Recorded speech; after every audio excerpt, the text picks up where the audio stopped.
Shalom Aleichem. Welcome everyone. This week's Torah portion is the portion of Korach. Korach is a very exciting Torah portion, although it may not seem so from the outset, considering that we speak about the destruction of a very wise and connected individual. The Torah tells us, and it begins right in the beginning of the Torah portion of Korach, Vayikach Korach ben Yitzor ben Kahas ben Levi v'Dosan v'Aviram b'nei Eliyav v'Oin ben Peles b'nei Ruvain. The Torah tells us about Korach, and it lists his lineage, that he was the son of Kahas, who was the son of Levi, and that he came before Moshe Rabbeinu, the leader of the generation, the Neshama Klalit, the general soul to which one would turn to for every need spiritually and physically, and complained against Moshe Rabbeinu.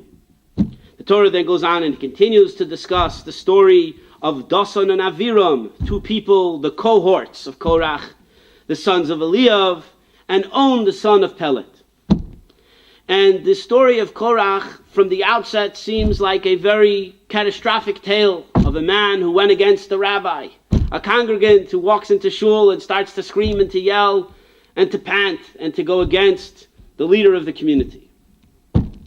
Yet we find a very interesting thing, and the Medrash talks about this. What am I talking about? I'm talking about Oin ben Peles. Oin ben Peles, the Torah tells us, in fact, that this is the only place where we find the mention of On ben Peles. Who was On, the son of Pelet? The Torah tells us that in contrast to Korach, who came from a very great family, lineage, a good background, a good upbringing, maybe we can say in contemporary terms, a yeshiva boy, On ben Peles was not necessarily a yeshiva boy. On ben Peles was someone that didn't have the greatest upbringing, didn't have the greatest education, was not cultivated and developed in a wonderful Jewish environment. Yet something very interesting happened.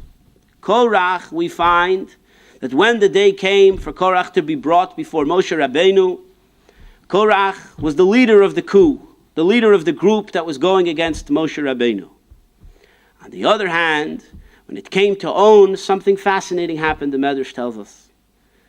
On had a wonderful wife. And On's wife turned to him and she said, On, this isn't going to work. You can't go and join the clan of people that are going against Moshe Rabbeinu.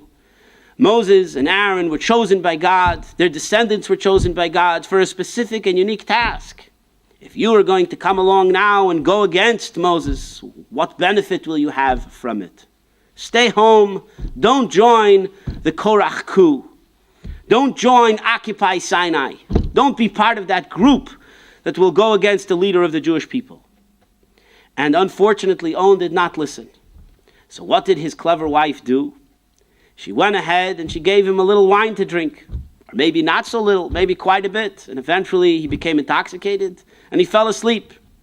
And then, when she heard the coup, the Occupy Sinai come along, the group of Korach and his cohorts gathering together in this protest against Moshe, she went outside and she took off her covering. She took off her head covering and she exposed herself. She went outside immodestly. We all know that traditionally a woman needs to cover her hair to be modest. Why would she do something that is so against the Torah? And what greatness was there in this act?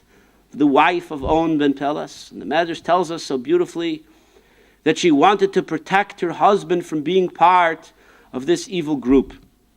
And by taking off her hair covering, she knew that the men who were wise and educated and somewhat God-fearing men wouldn't step forward and approach her and try to attempt to do something that would pull On out of the house. When they saw her, they moved on their way. From here, the Torah teaches us a fantastic lesson. We live in a world today where perhaps there are those that say that the women don't have a primary place in the Jewish home, where women are secondary in their requirements when it comes to Torah and mitzvahs. Women are secondary in their education of the children of the home. Here the Torah tells us a wonderful story of a wonderful woman who stepped forward, stepped up to the plate, took action, which was seemingly wrong and maybe even distasteful and out of place and maybe even halachically incorrect. But she did it with the right intention. She did it with a goal in mind to keep her husband out of trouble. Dear friends, we get married, we attempt to build a home, we attempt to have children, to educate them, to stay out of trouble, not to be a rabble-rouser. But not only this, to build up a home that is built on the foundations of Torah and mitzvahs, the foundations of love and peace and camaraderie.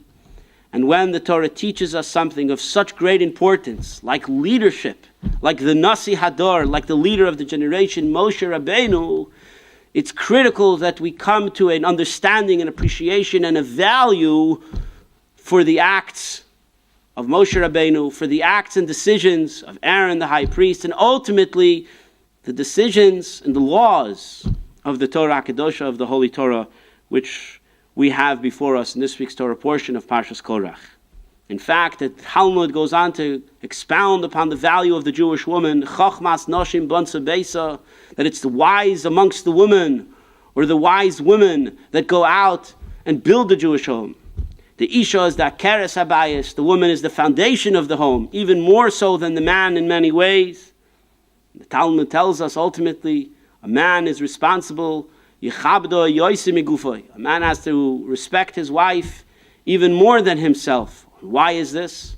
As we see here from the story of Oin ben Pelas, because intrinsically, innately, the woman has a value, a foresight, an understanding, a bino yisera nitna isha, a tremendous additional value, additional intrinsic innate nature and calling and understanding that perhaps the man does not have. And the woman complements the man. Eishes chayla teres baila. And it's maybe not only complements the man, but is the crown of the man, as we see right here in this week's Torah portion of Korach. I thank you for joining us. I wish you a good Shabbos and a Shabbat Shalom. May there be peace in the world. May there be peace in Eretz Yisrael. And may we see the coming of Mashiach today. So there shall be no more sorrow and no more strife, no more war, no more hunger, no more disease and ailment. When Mashiach will come, the world will be filled with goodness and kindness. All